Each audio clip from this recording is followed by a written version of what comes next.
sahabat Happy Sunday Story. Bagaimana kabarnya hari ini? Apakah kita sudah beribadah? Pasti sudah ya. Ya, saat ini saya sudah kedatangan seorang teman lama, seorang teman seperjuangan di dalam pelayanan. Namanya David. Dia ingin menceritakan tentang perjalanannya bersama Tuhan. David, apa kabar? Luar biasa. Luar biasa. Luar biasa. Tadi David pelayanan, dia menjadi singer. Wah, suara yang begitu indah yang diberikan Puji oleh Tuhan. dari Tuhan, yang dikembangkan terus menjadi sesuatu yang dapat menjadi berkat bagi orang lain. David, saya mau ngobrol nih sedikit sama kamu nih. Iya. Sekarang nih kegiatan sehari-hari apa ya yang sedang dilakukan gitu?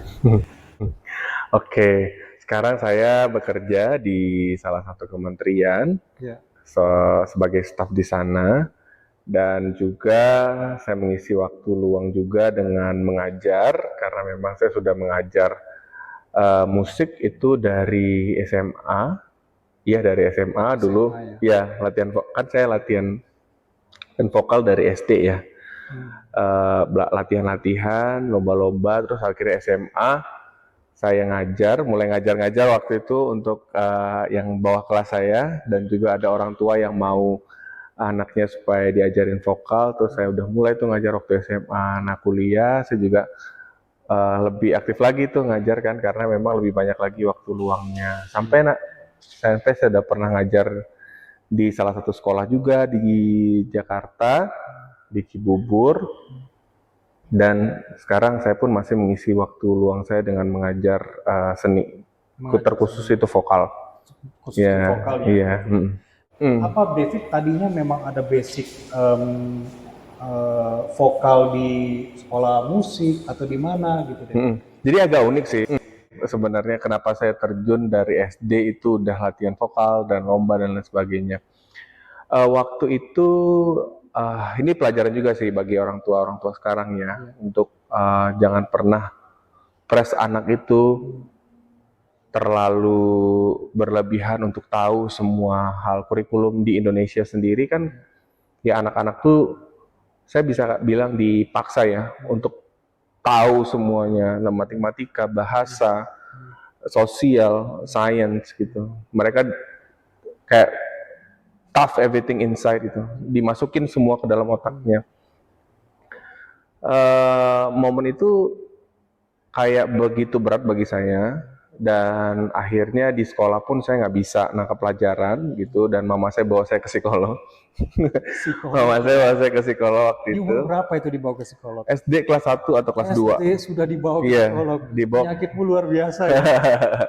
Jadi SD kelas 1, kelas 2 saya dibawa ke psikolog. Nah, terus disarankan saya pindah sekolah karena waktu itu saya masih di sekolah yang favorit di situ, dan saya nggak bisa nangkap pelajaran sama seperti anak-anak yang lainnya. Dalam artian tuh saya selalu juara 1 dari belakang dulu ya, juara 1, juara 2 dari belakang gitu. Nah, jadi harapan tinggal kelas malu dong, sementara orang tua saya waktu itu udah jabat di satu yayasan yang sama. Saya di SD-nya, mama saya udah kepala sekolah SMA tuh. Jadi kan ya agak tricky ya, maksudnya agak rumit lah situasinya pada waktu itu. Jadi mama saya bawa saya ke psikolog, terus saya dengan bimbingan dari beliau, saya disuruh pindah sekolah. Nah, terus beliau juga memberitahu bahwa mungkin anak ibu punya potensi di luar dari akademik seperti di sekolah. Nah, akhirnya saya dimasukkan lah les piano, les vokal seperti itu. Nah, ternyata puji Tuhan bisa mengikuti dan justru berprestasi di situ. Nah, itu berdampak positif akhirnya di akademik juga. Di situ saya merasa percaya diri saya sudah tumbuh karena saya sudah memenangkan beberapa lomba. Akhirnya saya terapkan tuh, maksudnya mental kompetisi ke pelajaran juga, ya kan. Saya nggak mau kalah, jadinya orang mau selalu terlihat tuh gitu. Jadi akhirnya di akademik pun akhirnya bisa mengikuti, bahkan bisa bersaing dengan teman-teman yang lain. Tentu di masa-masa David sekarang punya satu talenta yang baik, mengajar yang baik. Ada dong sosok orang yang mendukung David di belakang itu. Nah, memang saya dibesarkan di keluarga musisi. Bapak saya itu pianis ya, di salah satu hotel berbintang di Sumatera Barat. Sumatera Barat. Ya, hotel milik negara. Iya. Dan mama saya pun itu aktif dalam pelayanan gereja. Jadi dari SMA saya udah jadi ketua pemuda ya, di mana waktu itu member-membernya tuh anak-anak kuliahan tuh. Baik. Anak-anak kuliahan, jadi memang lebih tua dari saya. Iya. Jadi saat-saat kondisi seperti itu, ada nggak sih hal-hal yang membuat David menyerah atau dalam titik paling rendah dalam hidup David yang merasa pertolongan Tuhan tuh ada hadir di situ? Oke, ada banyak hal ya. Momen terendah di hidup saya itu ya waktu bapak saya sakit stroke di situ. Waktunya berbarengan dengan pandemi, jadi panjang sih ceritanya sebenarnya kok. Awalnya bapak saya tuh kita keluarga berembuk untuk ya udahlah nggak usah beraktivitas dulu karena memang situasi kesehatannya memang tidak memungkinkan. Tiba-tiba tidak ada aktivitas itu kayak mereka kayak bapak saya tuh jadi makin kesehatannya makin menurun begitu ya. Sampai akhirnya singkat cerita jatuh sakit dan stroke. Memang runtutannya panjang sih untuk stroke itu sampai dengan stroke berat, di mana orang tua saya tuh udah nggak bisa apa-apa lagi, udah ngomong nggak bisa, akhirnya ya jalan nggak bisa gitu ya, tidak bisa melakukan aktivitas apa-apa. Yang buat saya sedih itu sebenarnya penderitaan yang dialami karena saya tahu bapak saya itu orang yang sangat aktif begitu. Singkat cerita, COVID datang, bapak saya stroke. Bapak saya stroke, stuck otomatis. COVID tidak baik untuk pekerjaan saya juga karena saya masih tentatif apa kontrak saya diperpanjang atau enggak.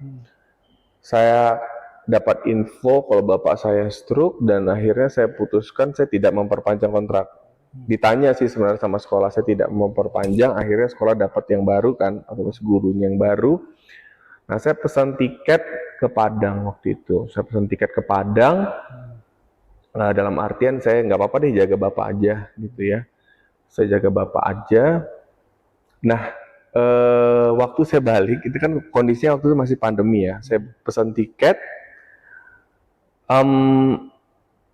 nggak bisa pulang karena pesawat yang saya tumpangi di hari yang sama itu tidak terbang. Tidak terbang karena ada aturan pada hari itu bandara ditutup. Jadi akhirnya saya pulang lagi ke kos-kosan. Ya udah. Terus itu nunggu 1 bulan lagi, saya di kos, saya nggak ada kerjaan.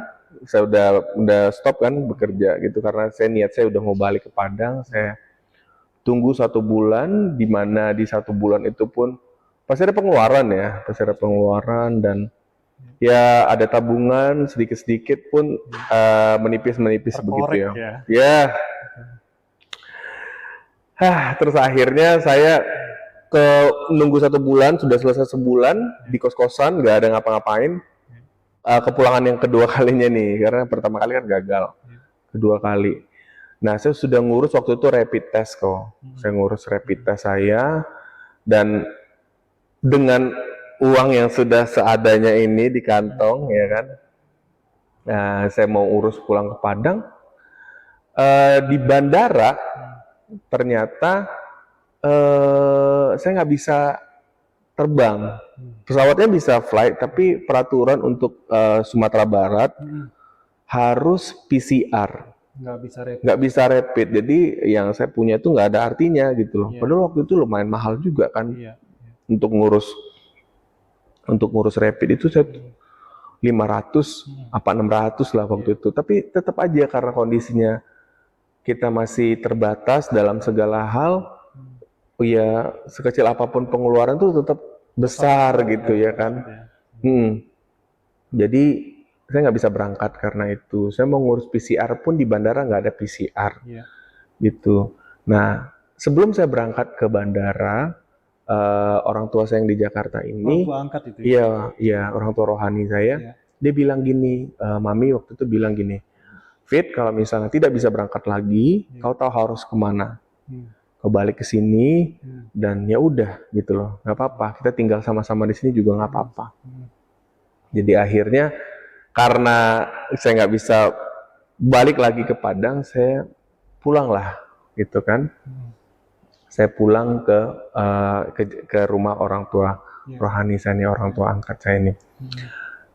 Disitulah saya tinggal dan sampai sekarang saya masih tinggal di sana. Itu pertolongan Tuhan. Iya, pertolongan Tuhan begitu besar. Di momen yang mana saya merasa bahwa kayaknya udah nggak ada lagi nih kesempatan untuk saya hidup secara layak gitu kan. Ada satu yayasan juga yang mereka salah satu pendirinya, jadi saya pernah dan sempat pelayanan di situ juga untuk rehabilitasi narkoba dan panti jompo. David sedang mengalami hal yang sepertinya tidak ada jalan keluar ya. Yeah. Sepertinya kok dipersulit gitu ya. Mau ketemu orang tua yang sedang sakit, kondisi negara dan dunia sedang dalam masa pandemi waktu itu. Kemudian ditambah lagi mengambil keputusan berhenti dari pekerjaan lama karena ingin pulang melihat orang tua gitu ya. Kemudian dari hal itu David harus berjuang dengan di kantong tinggal segini. Itu benar-benar pertolongan Tuhan yang dipertemukan dengan orang tua angkat yang sekarang bersama David.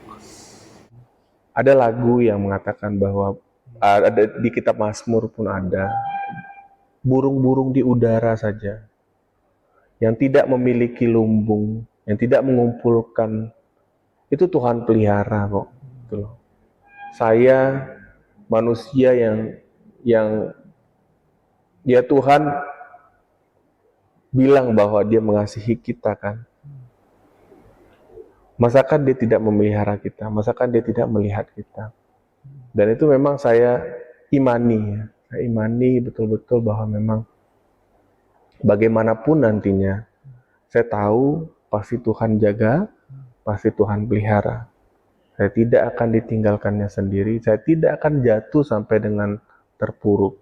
Karena saya tahu Dia Allah yang hidup dan Dia Allah yang senantiasa menjaga saya.